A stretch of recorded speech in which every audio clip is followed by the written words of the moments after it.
আসসালামু আলাইকুম, কেমন আছেন সবাই? এই তো আলহামদুলিল্লাহ আমি ভালো আছি। অনেক দিন পর একটি বড় ভিডিও নিয়ে আসলাম। সবাই আশা করি ভিডিওটা দেখবেন। আসেন তরকারি কাটি, রান্না করি আর আপনাদের সাথে গল্প করি। কিছু কিছু মানুষের জীবন অদ্ভুত রকমের সুন্দর হতে পারত ভবিষ্যতে, কিন্তু তার নিজের দোষের কারণে, তার নিজের ভুলগুলোর কারণে নিজেকেই সাফার করতে হইতেছে প্রতিনিয়ত।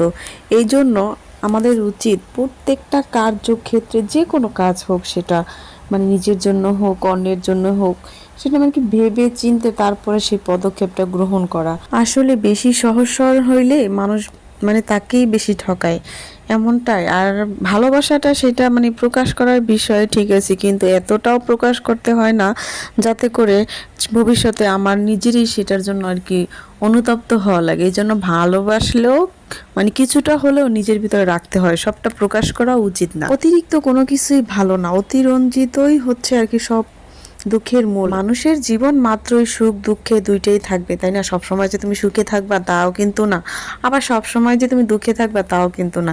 কিন্তু দুঃখের মধ্যেও যে একটা সীমা আছে, বা যাই হোক ওই দুঃখটা নিজের অর্জিত, সেই দুঃখটাকে কিন্তু আরো বেশি দুঃখ লাগে। আর যেটা আল্লাহর ইচ্ছা যে না রোগ বালাই, সেটা আল্লাহর ইচ্ছা, টাকা পয়সার অভাব সেটা অন্যরকম। কথাগুলো হয়তো কারো কাছে ভালো লাগবে, কারো কাছে খারাপ লাগবে, কারোর সাথে মিলবে, কারোর সাথে মিলবেও না।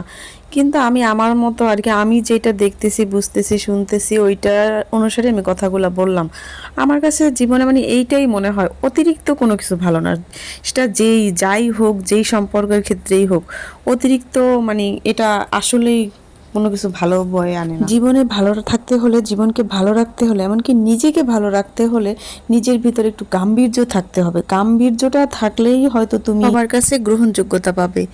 এই জন্য নিজেকে সবসময় ভালোবাসতে হবে, নিজেকে ভালো রাখতে হবে সব থেকে আগে। আমার ভালোটা যদি আমি না বুঝতে পারি, এটা কেউ বলে দিবে না। তাই সবসময় নিজের ভালোটাই আগে বুঝতে হবে। রান্না শেষ, কথাও শেষ। সবাই ভালো থাকবেন। আল্লাহ হাফেজ।